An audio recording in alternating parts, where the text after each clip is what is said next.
You're on a web page and you want to send something to Slack.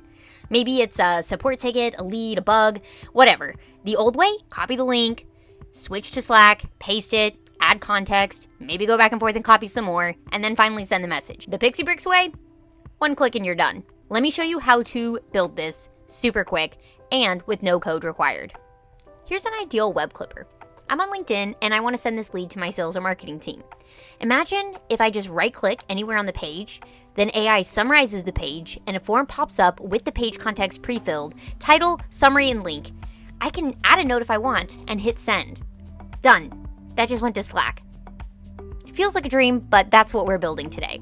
To build this, we use the Pixibricks page editor. Open it by hovering over the floating Pixibricks logo and then clicking the brick action. This is your workspace for building mods. To build your first mod, you'll simply choose a prompt and describe the automation that you want. Answer a few questions and Pixibricks generates a basic mod for sending content to Slack.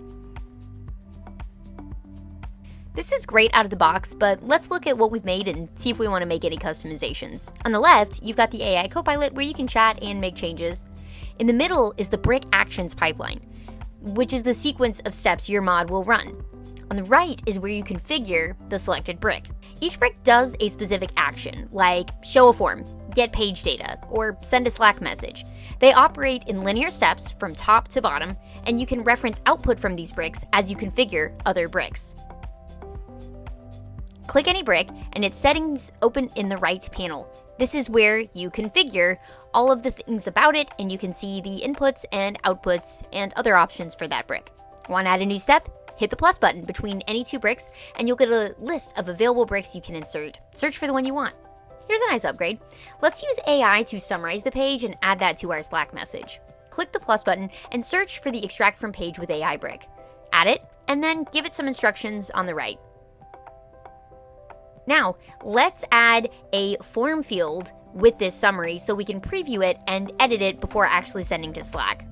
To edit user-facing pieces of the workflow, like forms, we'll go to the Interface tab and we can see the form that's already been created. We'll add a field and call it Summary, change it to a paragraph text, and update the default value to reference the output of the extracted brick. Typing the @ symbol shows me what I have access to, and I see the extract from page is using the data variable. Within that, I can access the summary. Now let's go back to the bricks and update our Slack brick to include that form summary field's value. I can type @form and see the values, including my new summary field. Now I can click test or run it like I normally would by right-clicking on the page.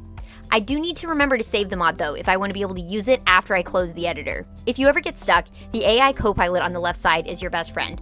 Just describe what you want, like a drop-down for the category or maybe the channel you want to send things to, and it'll update the mod for you. Save your mod and that's it.